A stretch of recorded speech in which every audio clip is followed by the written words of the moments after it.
Buongiorno, ben ritrovati a un nuovo appuntamento con A Voi la Linea. Le farmacie potranno diventare punti vaccinali da metà aprile anche in Friuli Venezia Giulia. Domani ci sarà un incontro in regione per recepire il protocollo nazionale. Grande l'entusiasmo da parte delle farmacie ma anche di diversi cittadini, come ha confermato la vicepresidente del gruppo Farmacie Udine Antonella Colutta. In tanti in questi giorni ci stanno chiedendo se è possibile vaccinarsi nelle farmacie. L'ascoltiamo.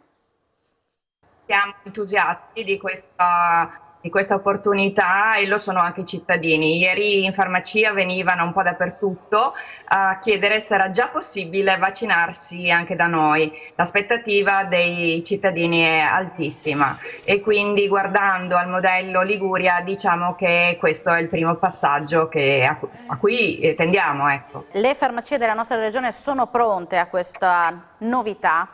Per la verità no, non siamo pronte. So che domani in regione ci sarà un incontro per recepire il protocollo nazionale, dove ci sono effettivamente dei passaggi diciamo critici, nel senso che ci impongono delle procedure abbastanza precise e puntuali, sulle quali ci dovremo preparare in fretta, ma si fa tutto, la disponibilità c'è e quindi siamo prontissimi a ottemperare a quello che il protocollo ci prescrive. Diciamo non c'è molto tempo, perché adesso o mai più, nel senso che abbiamo questa grandissima opportunità. I farmacisti in generale e le farmacie sono pronte a rispondere a questa chiamata, che è una chiamata di emergenza, ma che poi nel futuro potrà diventare un set consolidato, quindi potremo veramente dare una mano alle campagne di vaccinazione e richiami a tutto quello che negli altri paesi europei si fa già da molto tempo e senza timori, con grande esperienza, insomma. Sono previste altre dosi, 10.000 dosi in arrivo nella nostra regione, tante dosi, forse poche forze in campo. Questa è la criticità, lo si vede già adesso nei punti vaccinali, soprattutto a Udine si formano le code e le criticità sono tante, probabilmente da aggiustare, però alla base mancano i vaccinatori. So che la regione aveva richiesto tanti medici in più di quelli che il governo centrale ha mandato in Friuli Venezia Giulia. Adesso però le forze in campo sono tante, bisogna è un'impresa, ma bisogna organizzarle e diciamo a chiamata risponderemo anche noi ovunque ci chiamino, cioè in farmacia, dove però i locali effettivamente adatti alle vaccinazioni non sono tantissimi, ma siamo disponibili anche ad andare noi nei centri vaccinali, insomma, purché si vaccini, purché si arrivi all'obiettivo delle 10.000 vaccinazioni al giorno.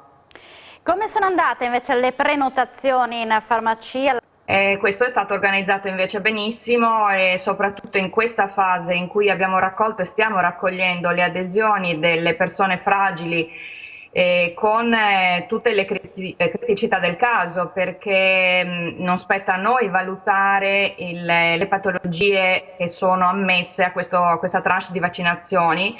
In realtà il paziente si affida a noi e quindi cerchiamo con professionalità, insomma, di indirizzarli dal medico, di orientarli e successivamente di prendere le vaccinazioni. Non ci sono criticità, si fanno abbastanza rapidamente e quindi tutte queste categorie sono, diciamo, pronte per essere vaccinate a brevissimo, in una decina di giorni, non di più.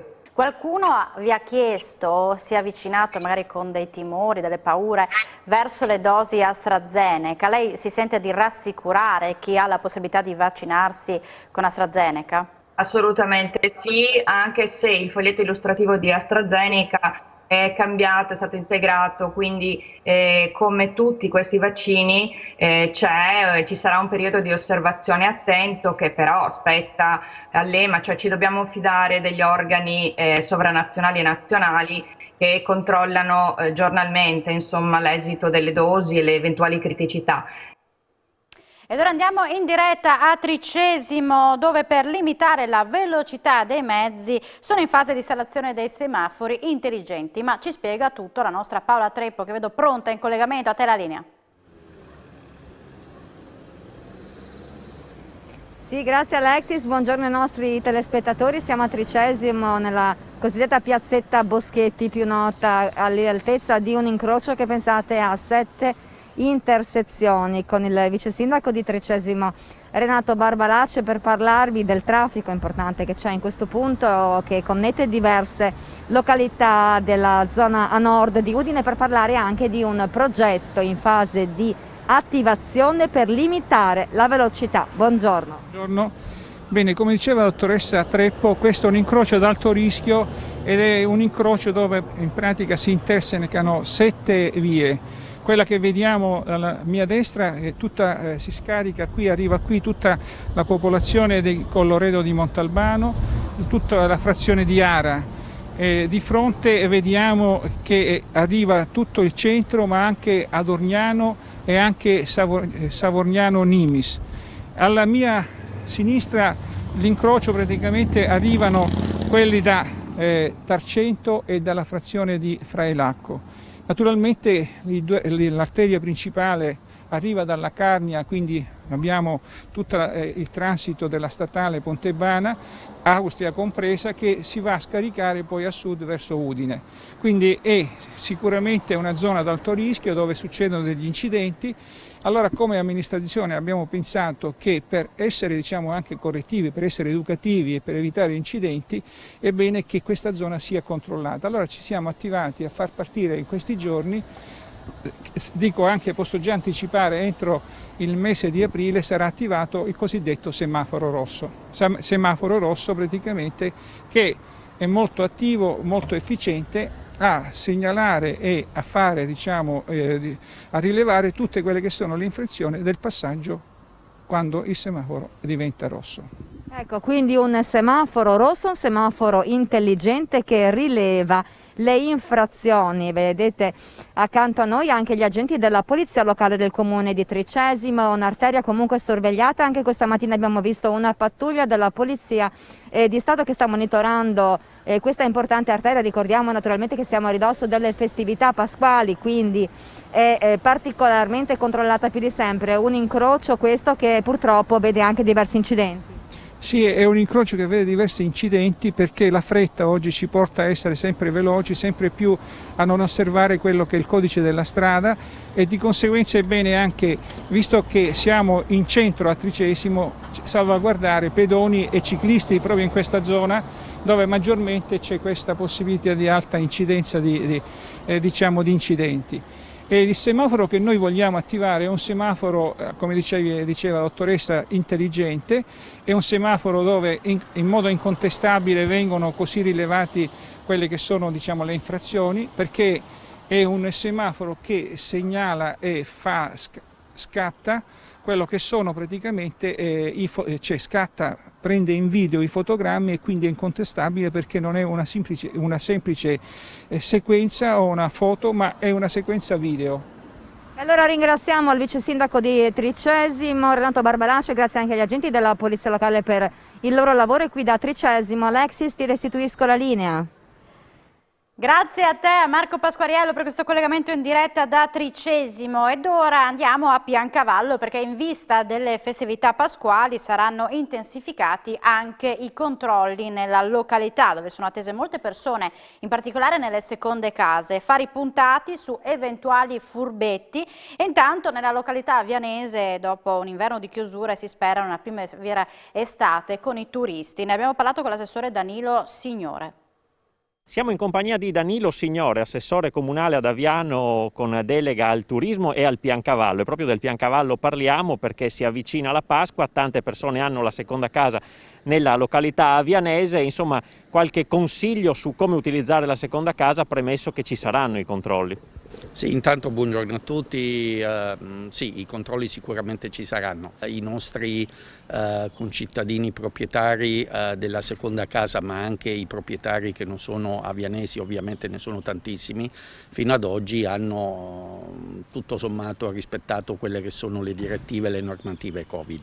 Ovviamente l'invito da parte dell'amministrazione è quella di attenersi in maniera scrupolosa alle disposizioni, quindi evitare tutte quelle situazioni di assembramento, evitare insomma le comitive, ecco, questi possono essere i consigli, per cui passare una Pasqua, una Pasquetta anche per quello che è il Piancavallo in questo momento, quindi una realtà veramente splendida, c'è la neve ma c'è anche la primavera che comincia a fiorire e quindi ad arrivare. Veramente la località merita di essere visitata, però ovviamente attenendosi a quelle che sono le direttive anti-Covid, la normativa anti-Covid scrupolosamente, perché il momento è molto delicato. Per quanto riguarda i controlli, come dicevo, sicuramente saranno intensificati, ma allo scopo appunto di evitare difficoltà su quelle che sono le situazioni sanitarie, quindi i controlli saranno mirati appunto ad evitare assembramenti, a evitare presenze di persone non autorizzate. Aspettiamo ovviamente tempi migliori, è stato un inverno eccezionale dal punto di vista della neve, però con pochissima gente e anche le attività ne hanno risentite. Adesso si spera, anzi siamo certi, in un'estate allo stesso diciamo, livello dello scorso anno, che è stata un'estate molto come dire, piena di turisti ma anche di attività. Quindi per l'estate 2021 sicuramente, se la situazione Covid migliorerà come tutti speriamo, vi aspettiamo in Piancavallo. Ecco, per quanto riguarda invece l'inverno, lo diceva, insomma, gli affari sono stati praticamente zero, impianti chiusi, anche gli alberghi hanno lavorato praticamente niente. Ecco, qual è l'umore che si respira su questo fronte e quali sono stati magari anche gli indennizi che sono arrivati per la località turistica e ai loro commercianti? Siamo intanto massima solidarietà alle attività produttive del Piancavallo, così come a quelle di tutte le altre località. I ristori sono quelli messi a disposizione dalla Regione e dallo Stato, ma anche il Comune ha fatto la sua parte, perché qualche mese fa abbiamo emanato un bando dando un contributo di massimo 1.000 euro, abbiamo messo a disposizione quasi 200.000 euro. Ecco. Per quanto riguarda invece futuri investimenti sulla località vianese, che cosa c'è da aspettarsi? Ma diciamo che l'amministrazione comunale unitamente con promotorismo in primis, hanno dato un incarico a un professionista, uno studio di architettura, per rivedere un po' quello che potrebbe essere il Piancavallo da qua ai prossimi 30 anni, diciamo. Quindi la rivisitazione di tutte quelle che sono le strutture, una sistemazione generale, quindi rivedere tutti gli impianti sportivi, metterli tutti in sinergia. Parliamo di investimenti green, quindi dalle colonnine elettriche per auto e bici. C'è ancora la possibilità di vedere una spa in Piancavallo? Direi di sì, ecco, direi che ci potrebbe essere anche questa possibilità, ovviamente con degli investimenti che possono essere pubblici o privati, questo non sta a me dirlo, però c'è questa possibilità. Piccola pausa per la pubblicità, ci ritroveremo tra poco, da voi la linea.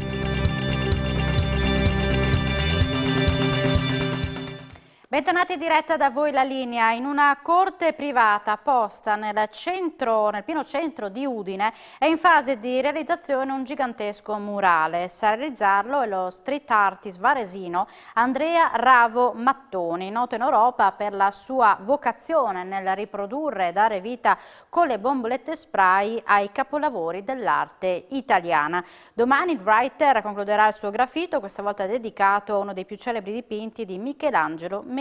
Scopriamo insieme quale. Un Caravaggio a Udine, dove ci troviamo esattamente?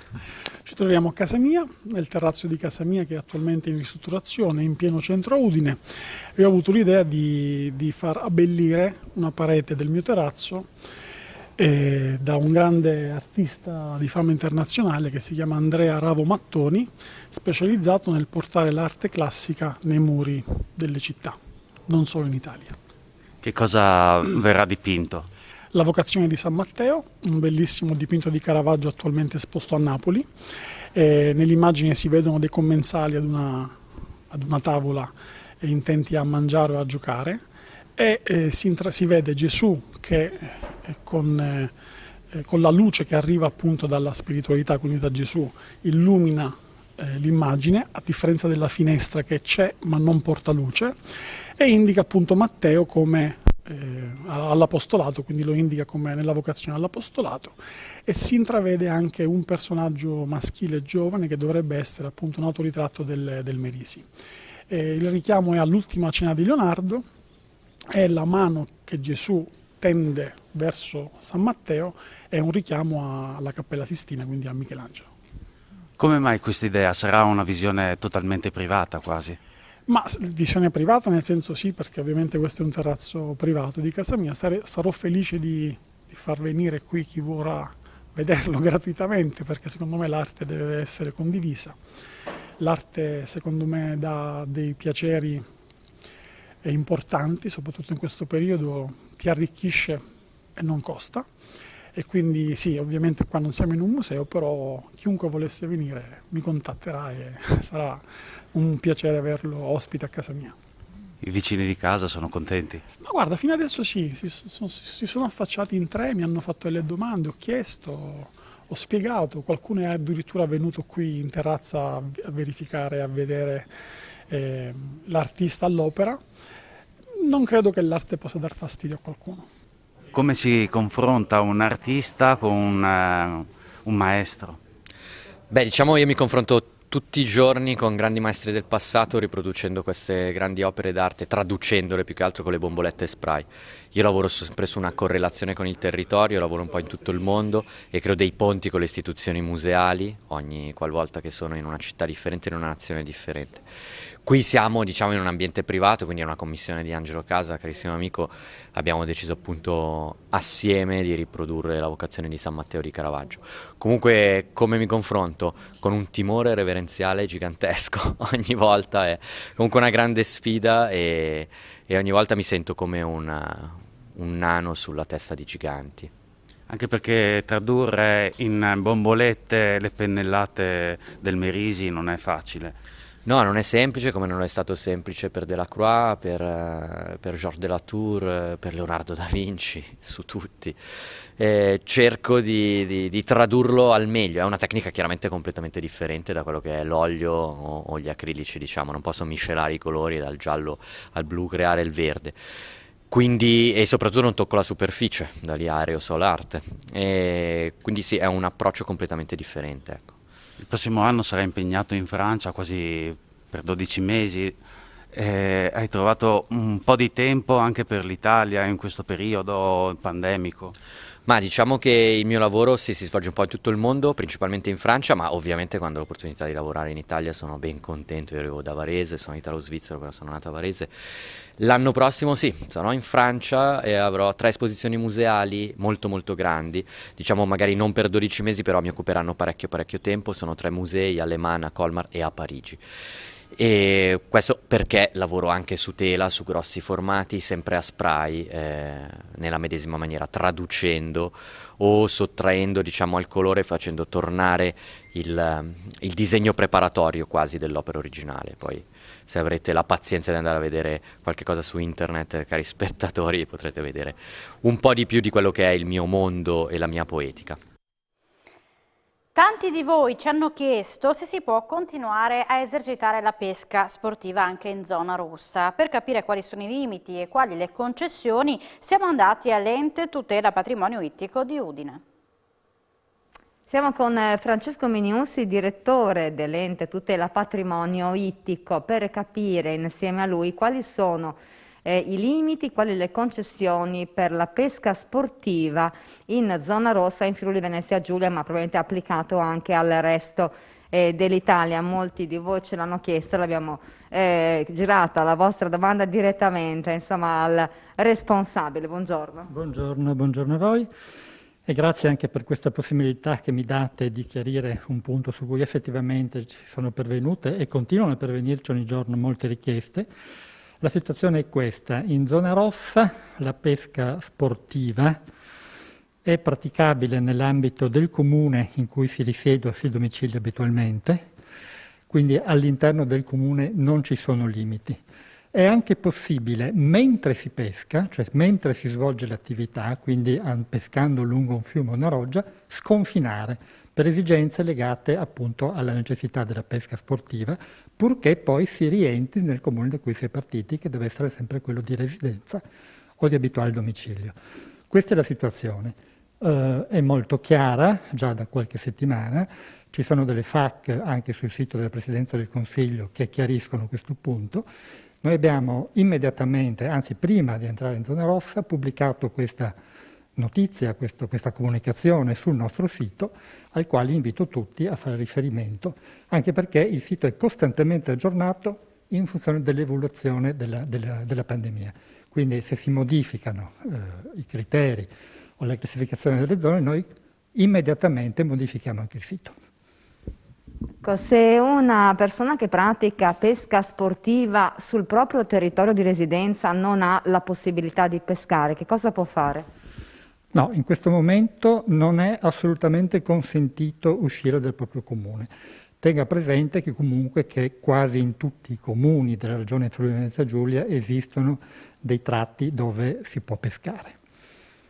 Quindi vietato uscire dal proprio comune, si può sconfinare solo per esigenze di natura sportiva, sostanzialmente per inseguire insomma, il pesce in un certo senso.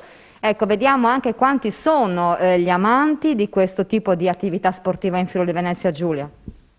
Diciamo che di pescatori attivi, io ho i dati riferiti allo scorso anno, sono circa 10.500 su un potenziale di 12.000 che sono quelli che nel momento in cui si attivano per pagare il canone necessario alla pesca possono farlo.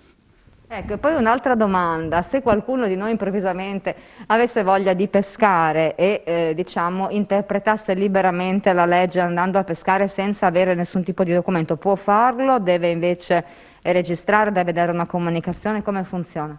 Allora, ci sono delle procedure molto differenziate, si può avere il cosiddetto canone annuale, pagamento di 60 euro all'anno, consente di pescare tutto l'anno, però è necessario seguire un corso di formazione specifico. Fra l'altro l'8 aprile ce ne sarà uno, per cui chi fosse interessato sappia che c'è. I corsi dall'inizio della pandemia, quindi dello scorso anno, vengono fatti regolarmente tramite piattaforma telematica, ma senza problemi. Abbiamo avuto corsi anche con 120-130 pescatori contemporaneamente e non ci sono stati problemi. Alla fine del corso noi rilasciamo ovviamente l'attestato di partecipazione e per chi la chiede la licenza. In alternativa si può pescare con delle autorizzazioni, ma diciamo che questo è un tema che in questo momento non vale la pena di sviluppare, perché diciamo che siamo legati al discorso del canone. Ecco, quindi attenzione, non si può liberamente andare a pescare, e anche se sul proprio territorio comunale ci sono dei corsi d'acqua, bisogna avere una licenza pregressa a questo punto, e per ogni informazione l'ente tutela patrimonio ittico è a disposizione per dare tutti i chiarimenti possibili. Noi siamo in chiusura, l'informazione ritornerà in diretta alle 16:30, grazie per l'attenzione e buona giornata.